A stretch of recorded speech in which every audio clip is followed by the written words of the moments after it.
Hello friends, इस video में आपको बताएंगे कि संयोजकता तथा ऑक्सीकरण संख्या में क्या अंतर है। संयोजकता तथा ऑक्सीकरण संख्या में क्या अंतर है।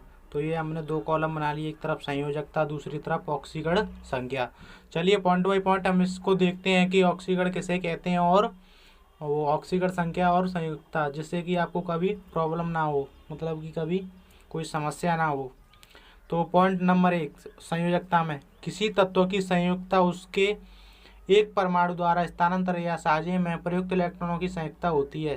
जैसे कि किसी तत्व की संयुक्ता उसके एक परमाणु द्वारा स्थानांतर या साझे, जैसे कि स्थानांतरण करे या साझा, जैसे कि आपने देखा होंगे कि किसी को यौगिक को हम तोड़ते हैं, मतलब कि साझा करते हैं, तो कैसे होता है, तो प्रयुक्त इलेक्ट्रॉनों की संख्या होती है।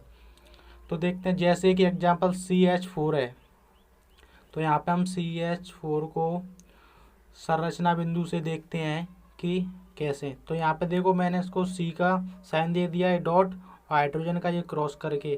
तो C की उसके उसमें 4 इलेक्ट्रॉन होते हैं बाहरी कोश में, तो हमने 4 इलेक्ट्रॉन लिख दिए है। तो यहाँ पे देखना, हाइड्रोजन के पास एक होता है, तो हमने इसको लिख दिया, 4 हाइड्रोजन है तो 4 हाइड्रोजन हमने लिख दिए हैं, जिससे कि, और ये देखना कि इसके बाहरी कक्षा में 4 इलेक्ट्रॉन होते हैं, तो ये अब 4 इलेक्ट्रॉन लेके स्थायी हो जाएगा।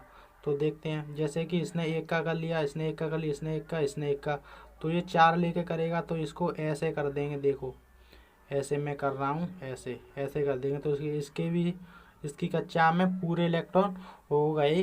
तो CH4 में C की संयुक्ता 4 होगी, मतलब कि ये साझा, जो भी मैंने था, साझा में प्रयुक्त इलेक्ट्रॉनों की संख्या होती है। तो प्रयुक्त इलेक्ट्रॉनों की संख्या कितनी है इसमें, 4, तो इसकी संयुक्ता कितनी होगी, 4, किसकी, कार्बन की। ठीक है। तो दूसरा देखते हैं NH3। तो NH3 को भी हम संरचना बिंदु से देखते हैं। जैसे कि मैंने इसको प्लस प्लस वगैरह क्रॉस है, ये क्रॉस वाले निशान से सेटअप प्रदर्शित कर रहा हूँ, तो हाइड्रोजन को डॉट वाले से। तो यहाँ पे देखो, इसने भी एक से, क्योंकि हाइड्रोजन की बाहरी कक्षा में 1 इलेक्ट्रॉन होते हैं, तो ये एक ही लेगा। इसके में कितने होते हैं बाहरी कक्षा में, 5 इलेक्ट्रॉन होते हैं, और ये 8 लेके स्थायी होगा। 8 इलेक्ट्रॉन स्थायी लेके होगा, तो ये हाइड्रोजन से लेगा। तो ये देखिए 3 का साझा कर रहा है, कितने का कर रहा है, 3 का साझा कर रहा है, मतलब कि एक इससे, एक इससे, एक इससे, 3 का साझा कर रहा है। तो N की संयुक्ता कितनी होगी, 3, मतलब कि जितने इलेक्ट्रॉनों का साझा करेगा वह ऑक्सी संयोजकता होगी। याद रखना, इसमें देखो 4 इसके खुद पास हैं, मतलब कि 4 इलेक्ट्रॉन इसकी अंतिम कक्षा में है, उसको 4 की जरूरत है, मतलब 8 इलेक्ट्रॉन लेके स्थायी होते हैं। तो ठीक है, तो 2 2 2 4, मतलब कि 2 इलेक्ट्रॉन है इसके, तो टोटल कितने हो गए, 4। और इसने एक एक इसको दे दिया, क्योंकि इसके पास 4 थे, तो 4 से ज़्यादा तो दे नहीं सकता, तो इसने 4 दे दिए। तो ठीक है, तो इसको 8 की ज़रूरत थी, तो इसने वापस ले लिए, तो इसकी 8 हो गई। तो ये C की संयोजकता 4। आपको समझ में आ गया होगा, मैं सोच रहा हूँ कि। और इस वाले पॉइंट में देखते हैं, ऑक्सीकरण संख्या वाले में, एक यौगिक में किसी तत्व के एक परमाणु पर स्थित धन या ऋण, मतलब कि धन या ऋण आवेशों की संख्या को ऑक्सीकरण संख्या कहते हैं। जैसे कि मैंने बताया, किसी यौगिक में या कोई भी तत्व हो, उसके ऊपर, जैसे कि जेरा, आपके एग्जाम्पल में दे धन Na, तो ये हमारा तत्व है, तो इसके ऊपर देखो धनायन लग रहा है, क्या लग रहा है, धनायन, एक परमाणु पर उपस्थित। तो यहाँ पर 2 होता तो परमाणु हो जाता, वही तत्व है। ठीक है, तो यहाँ पर क्या है कि Na धनायन, तो ये हमारा क्या हो गया, आवेशों की संख्या को ऑक्सीकरण संख्या देगा। तो आवेश की संख्या यहाँ पे हमारी 1 है, जो 1 निशान है, 2 होते तो 2 होती, पर यहाँ पर 2 नहीं आएंगे, नीचे मैंने बता दिया, इस पर आएंगे 2, Mg। तो Mg इसके पास 2 है, तो ये इसकी 2 हो गई ऑक्सीकरण संख्या, वो भी प्लस के धनायन या ऋणायन आवेशों की संख्या, मतलब कि धनायन और ऋणायन लिखना पड़ता है। और इसमें नहीं समझ में आ रहा तो मैंने एक वीडियो डाल दी है जिससे ऑक्सीकरण संख्या निकालना, उसमें बताया कि धनायन और ऋणायन क्यों जरूरी होते हैं ऑक्सीकरण, क्योंकि धनायन और ऋणायन ऑक्सीकरण पर ही डिपेंड करता है, मतलब कि ऑक्सीकरण कहते हैं धनायन और ऋणायन, किसी आयन पर उपस्थित हो तो ठीक है।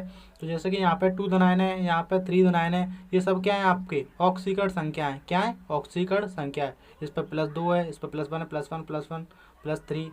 ठीक है, ऋणायन भी हो सकता था, जैसे कि Cl ऋणायन। तो ये क्या है, सब आपके ऑक्सीकरण संख्या है। ठीक है, दूसरा पॉइंट देखते हैं इस वाले में, मतलब कि संयोजकता।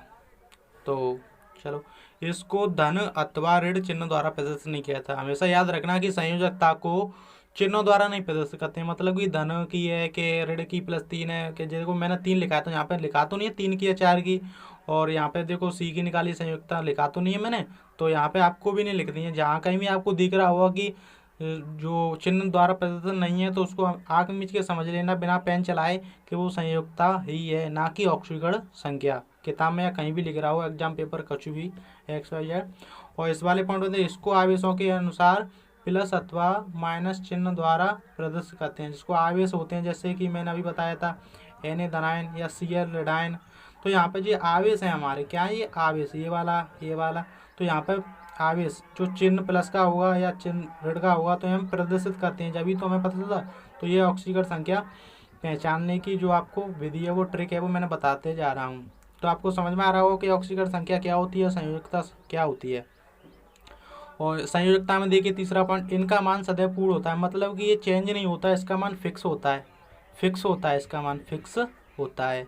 और इसमें इसका मान यौगिक के साथ परिवर्तित होता है, जैसे कि कोई यौगिक है, जैसे कि K2Cr2O7, ये यौगिक है, जैसे कि इसमें मान चेंज होते रहते हैं, मतलब कि साथ परिवर्तित होता रहता है। यह भिन्नात्मक भी हो सकता है, मतलब अलग अलग भी हो सकता है एक ही साथ, जैसे कि एक यौगिक में कुछ मान है। और जैसे कि एग्जाम्पल देख लीजिए आप, जैसे CH4 में C की ऑक्सीडेशन नंबर क्या होगी, मैंने बताया था कि हाइड्रोजन की +1 होती है, जिस पर 4 लटक रहे हैं तो 4 का गुणा कर दीजिए +1 में, तो +4 हो गई। और जिसकी निकालनी होती है उसे x मान लेते हैं, इसे x, तो x +4, तो इसको पक्षांतर करेंगे तो क्या हो जाएगी माइनस की, तो ये -4 होगी आपकी, क्या होगी -4। और यहाँ पे देखिए CH3Cl में C की, तो Cl की कितनी होती है -1, CH3 +3, तो इसमें तो -1 तो प्लस के 2 बचे, मतलब कि देखो x इसे मान लिया। हाइड्रोजन की कितनी होती है +1, और इस पर 3 लटक रहा है तो 3 का गुणा कर दीजिए, उसकी कितनी होती है -1 Cl की। अभी मैंने बताया था Cl ऋणायन, देखो यहाँ पे Cl ऋणायन बताया ना, तो ये +3 इसका गुणा करेंगे तो +3, तो x +3 -1 है, ये होगा, तो +3 में -1 गया तो कितना बचा -2, और इधर पक्षांतर करेंगे 0 के बाद तो -2 हो जाएगा, प्लस के 2 बचेंगे। तो यहाँ पर याद रखना कि यहाँ पर C की -2 है, यहाँ पर C की 4 है -k, क्योंकि मैं भी बताया था अभी एक स्टेप में, क्योंकि चिन्हों द्वारा प्रदर्शित करते हैं ऑक्सीकरण संख्या को। तो आपको समझ आया होगा कि ऑक्सीकरण संख्या पहचानने की क्या ट्रिक है। तो इसी के अकॉर्डिंग हम ऑक्सीकरण संख्या चेक करते हैं कि ये ऑक्सीकरण संख्या या संयुक्त संख्या है।